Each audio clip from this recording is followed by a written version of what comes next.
She looked me in the eyes and said, "Love doesn't pay the bills, Marcus. You need to wake up." I didn't even know how to respond. My girlfriend of 4 years, the woman I thought I'd build a life with, was dumping me in the middle of a cheap sushi place because I wasn't rich enough. I remember sitting there, half a California roll still on my plate, watching her dig through her purse to grab her phone. Like this was just another casual Tuesday. And then she dropped the final blow. "I can't keep pretending I'm okay with this. With you. You've got no ambition." When we first met, I was working a regular job at an IT help desk. Nothing glamorous, but it paid the rent. Back then, she used to say she loved how grounded I was, how I dreamed of starting my own tech business someday. I'd spend nights coding in our tiny apartment while she binged shows with her feet on my lap. She said she believed in me. But then, things started to change. I noticed how her compliments turned into comparisons. She'd mention her coworker's boyfriend, the one who drove a Tesla and wore Rolexes. She'd say things like, "He's just so put together, you know? Like he has a plan." I had a plan too. I was living it. I was saving every penny. I was building something slow from scratch. But I guess slow wasn't good enough. The night before she left me, I remember overhearing her on the phone. Laughing, she said, "Marcus, he's sweet, but he's stuck. I'm not trying to waste my 20s waiting for someone to maybe succeed one day." She thought I was asleep. The next day, she was gone. Moved her stuff out while I was at work. Left a note on the counter. "This isn't what I want anymore." But the truth? She didn't just leave me. She left the version of me that hadn't made it yet. And worst of all, a week later, I saw her on Instagram, soft launching a new guy, driving around in his BMW. Caption, "Some people just get it." I didn't comment. I didn't like. I just stared at the screen and let the silence burn. But inside, I promised myself, "You're gonna regret this." Her name was Talia. She was the kind of woman people noticed when she walked into a room. Not just because she was beautiful, but because she moved like she knew the world owed her more. That confidence, it was magnetic, dangerous even. And maybe that's why I fell so hard, so fast. We met at a tech networking event. Of all places, I was giving a presentation on cloud security. She wasn't in tech, she worked in PR, but said she loved ambitious minds. At the time, I thought that meant me. But looking back now, she was always chasing status, not ambition, not drive, just the results. When we started dating, I was transparent. I told her I wasn't rich, but I had a 5-year plan to build my own SaaS product. I showed her sketches, wireframes, even the code I was writing. She used to brag about me to her friends, called me her little genius in the lab. But as the months passed, she started changing how she looked at me. I remember one night, we went to dinner with one of her college friends and her fiancé, a guy named Ethan. Wall Street type, charismatic, ordered a $600 bottle of wine like it was water. Midway through dinner, Talia leaned over and whispered, "This is the kind of life I want someday." I said nothing, just smiled and poured myself more wine.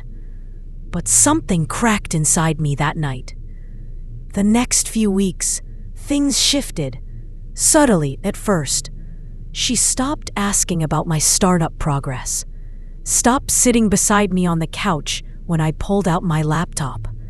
And when I did share updates, she'd nod politely, then change the subject. Then came the little jabs, the kind that look harmless in isolation, but cut deep when you know what they mean. "You're always on that computer. It's like dating a robot. Maybe you should go work for Google first, just to build a name, you know?" I'm just saying, dreaming is cute, but reality pays the rent. I tried to explain that I was working, that this phase was just the foundation, but she wasn't listening. She was already drifting. The guy she left me for. His name was Julian, real estate investor, 6 years older than us, drove a matte black Mercedes and had perfect facial hair. She met him at a PR event. He was sponsoring the whole night. 1 week after we broke up, she soft-launched him on Instagram.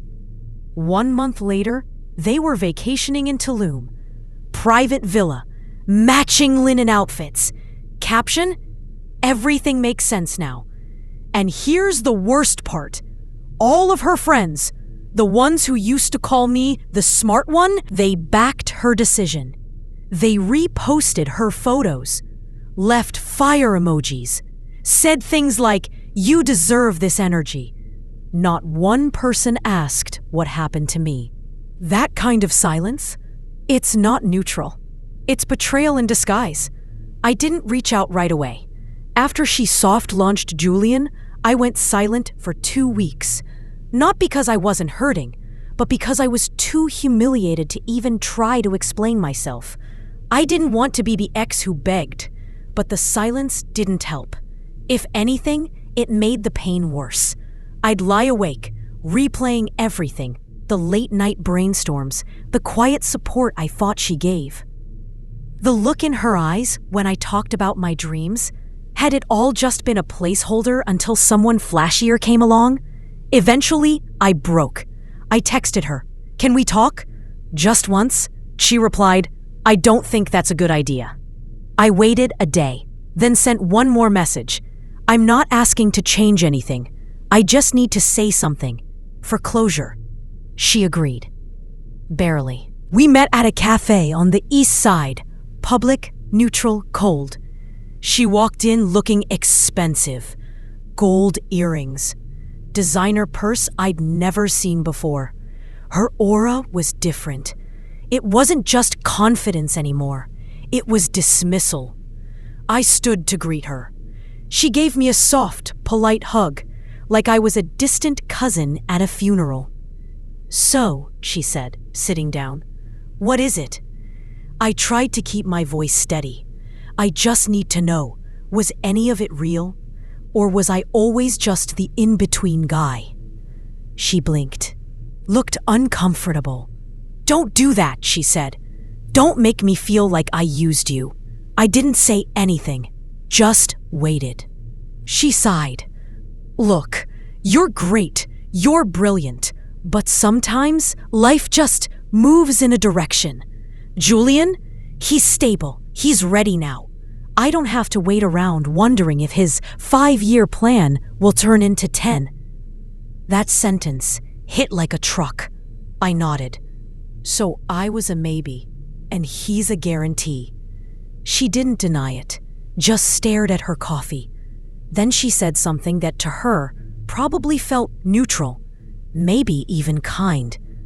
"You're going to be successful. I believe that.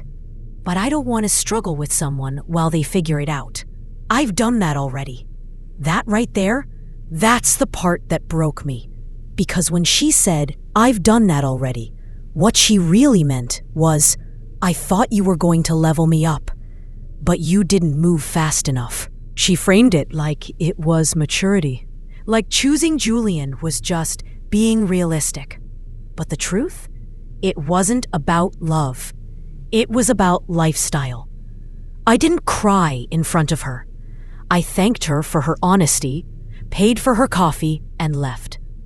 But that night, I sat in my room, staring at a whiteboard filled with startup notes, wondering if any of it had ever mattered to her, or if I was just a stepping stone, dressed up as a soulmate. A week after our final conversation, I couldn't focus. Every time I tried to work on the startup, my brain kept circling back to her. Not the memories, I could handle those. What really got to me was the way she'd looked at me across that cafe table, like I was just a good idea that didn't pan out. I felt like a failed investment. But something shifted the day I got a call from Evan, my old mentor, the one who'd left a big firm to quietly back underdog founders like me. He said, "You ready to go all in?" I thought he was just checking in. He wasn't. "I showed your deck to a guy in Berlin. He loved it. You've got a month to build a prototype. After that, we fly out." I said yes without thinking. And just like that, the pieces started falling into place. 3 weeks later, I was in Berlin, living in a cheap but clean apartment, pulling 14-hour days, coding, pitching, testing, eating tuna straight from the can at midnight. No distractions, no texts, no her. I didn't post anything. I wanted to be invisible until I wasn't. By the end of that sprint, we had a working demo. Evan introduced me to 2 more investors. They weren't flashy, but they believed in the product. We closed our first small round. Nothing major, but it was real. I sent my mom a photo of the prototype. She cried. One night, I opened Instagram for the first time in weeks, just to see. She was there, of course. Photos with Julian at a vineyard. A video of them walking into a luxury hotel. Captions like, "Finally living life right." When you stop settling, things fall into place. It didn't hurt the way I thought it would, because I realized something. She didn't just leave me. She underestimated me. She thought I was a bet that wouldn't pay off, and that was her mistake. I screenshotted one of her stories, the one with the caption about not settling, and sent it to Evan with a text, "Fuel." He replied, "Good, now use it." That night, I stayed up until 3 a.m., building new features.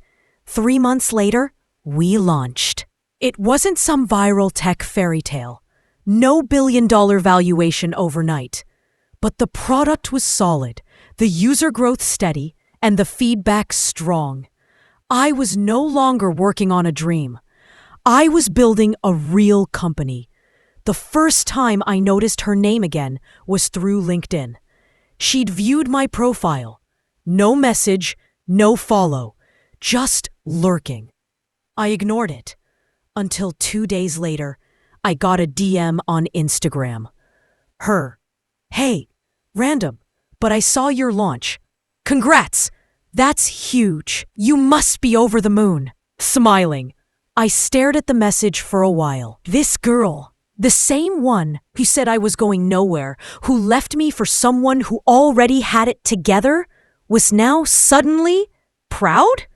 Polite? Friendly? Too friendly. I didn't reply, but it didn't stop there. A few weeks later, I was invited to speak at a private panel for young founders. Small event, mostly VCs and seed investors. After my talk, I walked into the mixer area to grab coffee, and there she was, standing by the drinks table, like she belonged. My chest tightened, but I didn't show it. I approached, slow, controlled.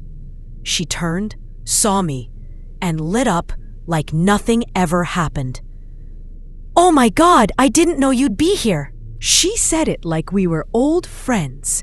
Not exes, not strangers with history. Just 2 people who might still have a chance. I gave her a polite smile. "Hey." We chatted. Light stuff. How she was working freelance, doing some marketing gigs. How Julian had shifted priorities and things didn't work out. Her eyes darted when she said that part, like she didn't want me to connect the dots. I didn't have to. She was single, and suddenly interested again. She laughed a little too loud at my jokes, touched my arm when she didn't need to, told me how amazing it was to see me in your element. It wasn't subtle. She was testing the water, seeing if the door was still open, and for a second, I felt it, the old pull. But then I remembered, I wasn't the same man she left, and she wasn't the same woman I loved. I left the event early, didn't tell her goodbye. That night, she texted, "You disappeared. Drinks next time?" I didn't reply. I didn't even think about it. After that night, things got complicated. She didn't give up easily. Texts, calls, social media tags. Subtle but persistent. Like she wanted to remind me she was still around. Still part of the story. But what she didn't know was that I wasn't just focused on her anymore. I was building something bigger. Something real. At work, I dove into the startup harder than ever. Investors, pitches, late nights, every second was about growth. But every time my phone buzzed with her name, a part of me wavered. Was this her way of apologizing? Of making things right? Or was it something else? Then came the turning point. One evening, as I was preparing for a big investor meeting, she showed up unannounced at my office. No warning, no call. Just there. She looked different, softer, more vulnerable. But the eyes, those eyes still held the same fire. "Can we talk?" she asked, voice trembling. I hesitated. Part of me wanted to slam the door. The other part? Curious. We sat down and she spilled everything. The richer guy? He wasn't who she thought. Behind the glitz was betrayal, lies, and broken promises. She came back because she realized what she lost. Because now, I was the one who had the power. Her confession stirred something in me. Anger, pity, confusion. I wanted to forgive, to forget, to believe we could start over. But the scars were deep. The nights I spent doubting myself, the humiliation of being the backup plan, they didn't disappear overnight. That night, I realized revenge wasn't about her. It was about me, about reclaiming my worth, and maybe, just maybe, about learning to let go. Days after that conversation, the silence between us grew heavy. She was back in my life, but the trust? That was still broken. I found myself wondering if I could ever truly forgive. Could I let go of all the pain and humiliation? Or was bitterness going to be my new companion? At work, my success soared. The startup was thriving, investors impressed, and my bank account swelling. But inside, I was wrestling with a storm of emotions I couldn't shake. Every victory felt a little hollow without closure, and every message from her left me questioning if I was fooling myself. One afternoon, she surprised me again, this time with a simple gesture. She showed up with a small gift, a reminder of the moments we once shared. I looked at it, unsure whether to feel grateful or resentful. Her actions said she wanted to rebuild. But could I? Could I risk opening that door only to be slammed again?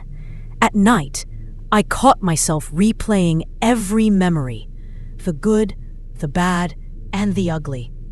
Her leaving for someone richer wasn't just betrayal. It was a blow to my identity, my self-worth. But was holding on to bitterness only keeping me trapped? Friends warned me to be careful. Don't let the past define your future, they said. But sometimes the past is loud. It echoes in moments when I least expect it, making the path forward unclear. The hardest part? Accepting that moving on doesn't mean forgetting. It means carrying the lessons, the scars, and still choosing to walk forward. Just when I thought the worst was behind me, the ground beneath my feet cracked wide open. A late-night message from a mutual friend spilled the secret I never saw coming. She hadn't just left me for someone richer. There was more. Much more.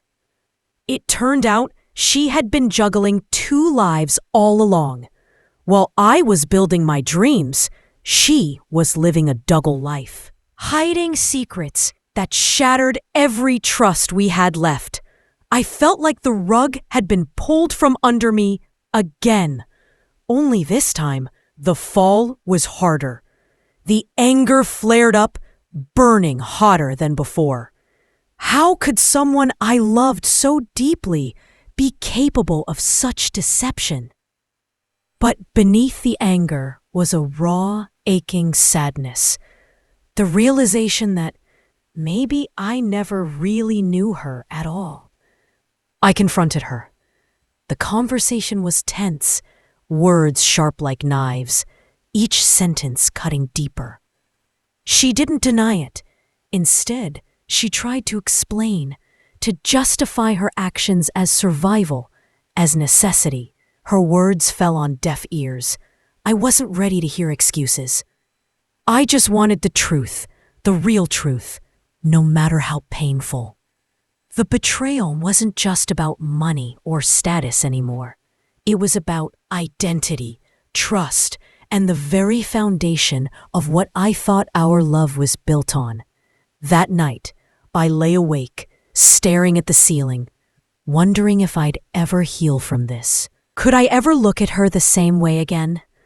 Could I ever believe in love without fear? The path ahead was clouded in doubt, but one thing was clear. Nothing would ever be the same. The days after the confrontation felt like walking through a fog. Everything was unclear, heavy with emotion.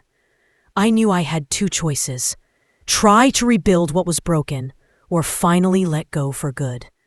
She reached out, asking for forgiveness, promising change, saying she wanted to make things right. But her words, no matter how sincere, carried the weight of so many broken promises. I watched her actions closely. Were they genuine, or just another act to keep me tied? Trust doesn't rebuild overnight, especially after it's been shattered this deeply. I had to look inward, ask myself what I truly deserved. Was I willing to risk my heart again, knowing it might break even more? Friends and family weighed in with advice, some urging forgiveness, others warning me not to fall back into the same trap. Their voices echoed my own doubts and fears. In the end, I realized healing wasn't about her. It was about me, about reclaiming my strength and self-worth no matter what path I chose. Whether I stayed or left, the story would never be the same. But one thing was clear: I wouldn't be a victim anymore. The question now wasn't about her or what she did. It was about me, my future, my peace, and my happiness. Life doesn't wrap up neatly, especially after something like this. I didn't get a perfect happily ever after, but I found something just as important: peace. I chose to walk away, not because I was angry, but because I learned that loving myself was more important than clinging to a broken promise. The pain stayed for a while, like an echo reminding me of what happened. But bit by bit, it softened. I focused on my goals, my passions, and rebuilding my life on my own terms. Sometimes she reached out again, but the distance I put wasn't just physical. It was emotional, a boundary I had to protect to heal. I'm not saying it was easy. There were moments I doubted myself, questioned if I made the right choice.